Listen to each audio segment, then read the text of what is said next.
अस्सलाम वालेकुम दोस्तों, नईम वर्चुअल अकेडमी में अवां सभिनी खे भली करां। आहियां मोहम्मद आशिम राव।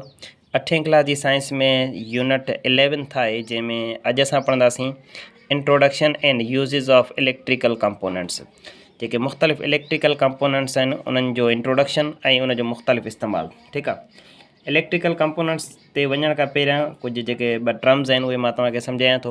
उन में हिकिड़ो आहे असां वटि AC, ॿियो आहे असां वटि DC। AC खे असां चवंदा आहियूं अल्टरनेट करंट। DC खे असां चवंदा आहियूं डायरेक्ट करंट। हाणे अल्टरनेट करंट छा हूंदो आहे, डायरेक्ट करंट छा हूंदो आहे। हाणे मिसाल था वठूं, सपोज़ कयो हिकिड़ी वायर आहे। ठीकु आहे। हिन वायर मां हींअर करंट फ्लो पियो करे, हाणे हीउ करंट मुसलसिल हिन हिकिड़े ई डायरेक्शन में वञे पियो। साॻिए नमूने सां हिकिड़ी ॿी वायर आहे।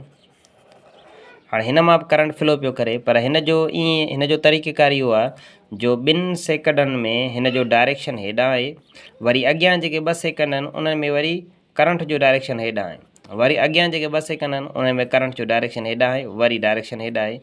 अगरि जेकॾहिं करंट जो डायरेक्शन बार बार चेंज थी रहियो हुजे त उन क़िस्म जे करंट खे असां चवंदासीं इहो AC करंट आहे, अल्टरनेट करंट आहे। पर अगरि जेकॾहिं करंट जो डायरेक्शन हिकिड़े ई पासे हुजे, यानी उन जो डायरेक्शन चेंज न पियो थिए, त असां हिन खे चवंदासीं इहो छा आहे, असां वटि DC करंट आहे, डायरेक्ट करंट आहे। AC करंट असां घरनि जे अंदरि मुख़्तलिफ़ जॻहियुनि में इस्तेमालु न आहियूं कंदा, छाकाणि त जेकॾहिं AC करंट कंहिं सपोज़ कयो हिकिड़ो बल्ब आहे, उनखे तव्हां AC करंट ॾियो पिया त हीउ बल्ब हर ख़ासि टाइम ऑफ इंटरवल खां पोइ तेज़ ऐं आहिस्ते थींदो रहंदो, यानी हिन जी रोशनी घटि वधि थींदी रहंदी। जेकॾहिं तव्हां वटि अल्टरनेट करंट आहे, AC करंट आहे। ठीकु आहे।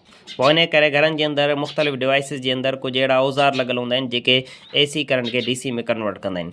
बाक़ी असांजे घरनि ताईं जेका इलेक्ट्रिसिटी पहुचंदी आहे त उहा असां पहुचाईंदा आहियूं AC करंट जी सूरत में, अल्टरनेट करंट जी सूरत में। ठीकु आहे।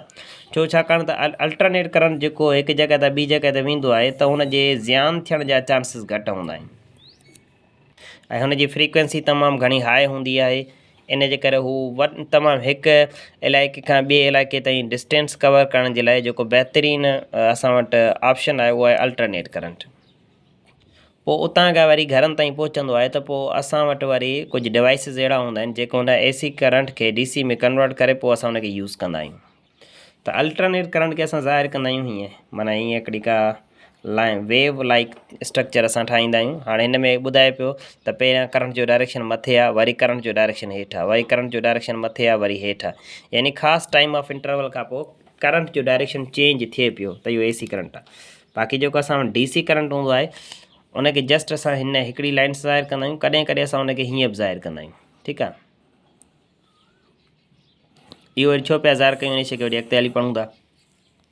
ॿियो हिकिड़ो असां वटि कंपोनेंट आहे जंहिंखे असां चवंदा आहियूं डायोड। डायोड छा आहे, हीउ हिकिड़े क़िस्म जो सेमी कंडक्टर आहे। डायोड खे असां छा चवंदा आहियूं, डायोड हिकिड़े क़िस्म जो छा आहे, सेमी कंडक्टर। सेमी कंडक्टर जो मतिलबु आहे त कॾहिं कॾहिं हीउ जेको कंपोनेंट आहे इहो कॾहिं कॾहिं कंडक्टर जो कमु कंदो आहे, कॾहिं कॾहिं छा कंदो आहे, कंडक्टर जो कमु, कॾहिं कॾहिं वरी हीउ इंस्यूलेटर जो कमु कंदो आहे। इंस्यूलेटर मिसाल तौरु सपोज़ कयो हीउ तव्हां वटि हिकिड़ो डायोड आहे, हाणे हिन मां करंट फ्लो करे पियो त हीउ केॾीमहिल छा कंदो, हिन करंट खे अॻिते फ्लो करण जी मोकल ॾींदो। ठीकु आहे। वरी कुझु टाइम खां पोइ हीउ वरी चाहे त हिन करंट खे फ्लो करण खां रोके बि सघे थो, यानी हीअ पाण मां करंट खे क्रॉस कंडक्टर वारी बि सलाहियत रखे थो, इंस्यूलेटर वारी बि सलाहियत रखे थो। इन करे असां हिनखे छा चवंदा आहियूं, हीउ हिकिड़े क़िस्म जो सेमी कंडक्टर आहे ऐं डायोड तव्हांजो छा आहे, हिकिड़े क़िस्म जो सेमी कंडक्टर। हिन डायोड जो असां इस्तेमालु कंदा आहियूं कैलकुलेटर्स जे अंदरि, डिजिटल मीटर्स जेको हूंदा आहिनि उन्हनि जे अंदरि इस्तेमालु कंदा आहियूं। कॾहिं कॾहिं असां हिनखे कन्वर्जन तौर ते बि इस्तेमालु कंदा आहियूं। जेॾीमहिल असां कंहिं AC खे अल्टरनेट करंट खे असां डायरेक्ट करंट में कन्वर्ट करणु चाहियूं था, AC खे DC में कन्वर्ट करणु चाहियूं था, त उनजे लाइ बि असां डायोड जो इस्तेमालु कंदा आहियूं। मिसाल तौरु सपोज़ कयो हीउ करंट आहे, हीउ हितां खां वञे थो, वरी हेठि पियो वञे, वरी मथे पियो वञे, वरी हेठि। ठीकु आहे। हीउ अल्टरनेट करंट आहे। ठीकु आहे। पोइ हीअ जेको डायोड आहे, डायोड छा कंदो आहे, हिन करंट खे मथां खां हीउ हेठि आयो, ठीकु आहे, AC ताईं हीउ जेको डायोड आहे हीउ एज़ कंडक्टर तौर ते कमु कंदो। पोइ करंट वरी जंहिंमें हेठि वञणु शुरू कंदो आहे त हीउ वरी इंसुलेटर वांगुरु कमु कंदो, यानी हेठि वञण वारी शइ खे उहो काउंट ई कोन थो करे। वरी जेॾीमहिल उहो मथां खां ईंदो आहे हेॾां हिन पासे त वरी उहो कंडक्टर वांगुरु कमु कंदो आहे, वरी हेठि वञण वारी शइ खे नथो काउंट करे, वरी मथां खां हेॾां ईंदो त कंडक्टर वांगुरु कमु कंदो, यानी डायरेक्शन सेम थी वियो, डायरेक्शन सिर्फ़ु मथे थी वियो, हेठि न पियो अचे। ठीकु आहे, त अहिड़ो डायोड जेको AC खे अल्टरनेट करंट खे डायरेक्ट करंट में कन्वर्ट करे, त उन डायोड जो वरी हिकिड़ो स्पेशल नालो आहे, उनखे असां चवंदा आहियूं रेक्टिफायर। उनखे असां छा चवंदा आहियूं? Rectifier. Rectifier is a type of diode. ही छा जो मिसाल आहे? डायोड जो हिकिड़ो मिसाल आहे जेको AC खे DC में कन्वर्ट करे थो, ऐं अल्टरनेट करंट खे डायरेक्ट करंट में कन्वर्ट करण जे अमल खे चइबो आहे रेक्टिफिकेशन। रेक्टिफिकेशन, ठीकु आहे। रेक्टिफिकेशन छा हूंदो आहे?